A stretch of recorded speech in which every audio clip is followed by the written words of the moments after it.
Well, hello. Hey there. Today we're going to be making oat milk. It's so popular, it's pretty much everywhere, and it's super easy to make. So we are going to stretch this video to 5 minutes because we just like to talk and yam and have fun. However, you'll see how quick and easy oat milk is to make at home.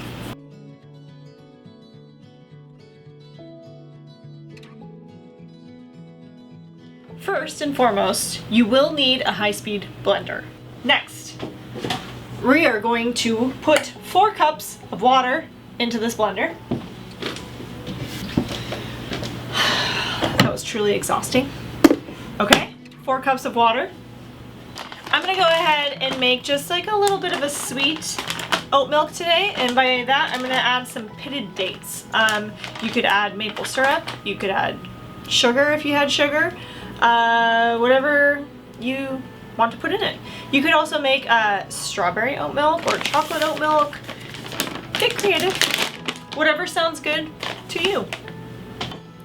So I'm going to go ahead and add about a half a teaspoon of vanilla, eyeballed. I'm going to do a pinch of salt. If you are uncomfortable with eyeballs and pinches, the recipe is on this website, so please use the recipe if you feel uncomfortable. I'm gonna go ahead and use about a cup of oats to 4 cups of water.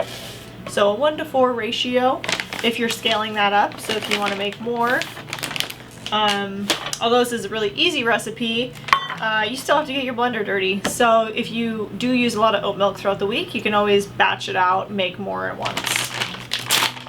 I'm gonna go ahead and put 3 dates in here. And I find that 3 dates makes it sweet, but not overly sweet. It's just a really nice balance. Last but not least, the arduous task of putting the lid on the Vitamix. And we're almost there.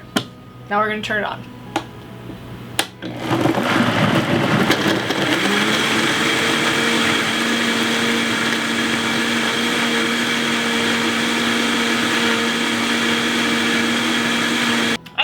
Run my Vitamix until I can no longer hear any like big bits of date hitting the blade or anything like that.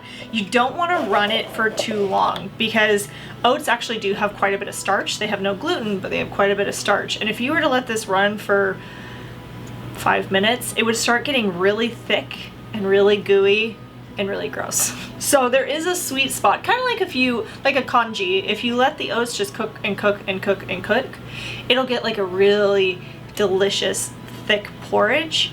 But that's not always what you're looking for, and it's especially not what you're looking for in your oat milk. So this is perfect. We did it, what was that, like about a minute, 30 seconds of blending. It smells really good. You could add cinnamon to this because it already kind of smells like snickerdoodle to me with those dates. So I use cheesecloth and I use a strainer. The reason I do that is because oat milk, it's just so fine. It's kind of hard to get all of the sediment out of the oat milk. So I find a cheesecloth. Cheese? Can we not? Cheesecloth. Cheesecloth.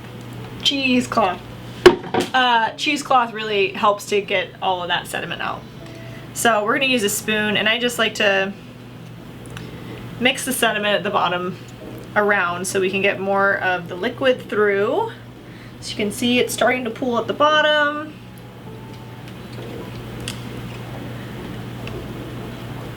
If you wanted to at home, you could add xanthan or guar gum to this oat milk, and what that would do is each time you use this in your fridge, you'll probably want to pick it up and just give it a quick shake like you would coconut milk or whatever, just because the solids will fall to the bottom, even the little small pieces that get through the cheesecloth and the strainer. But if you add xanthan or guar, any type of emulsifier like that, it'll help to keep that suspended throughout the liquid so you won't have to shake it as much. So we're getting to the bottom. Okay. pull this. This kind of gets things moving a little faster, and you can just squeeze. Not the most glamorous task, but it is delicious. You could probably use, after you squeeze all the liquid out of this, you could use whatever's left in the cheesecloth for something. I'm sure you could spread it out on a parchment paper and make crackers pretty easily. I don't know. If you do, definitely message us and let us know. Okay, I'm gonna call that good. As you can see, as we're getting more to the sediment stuff, it's starting to get really sticky, and we don't necessarily want that in the milk. Now we have got oat milk. Ta-da! I promised that it was like the easiest recipe ever.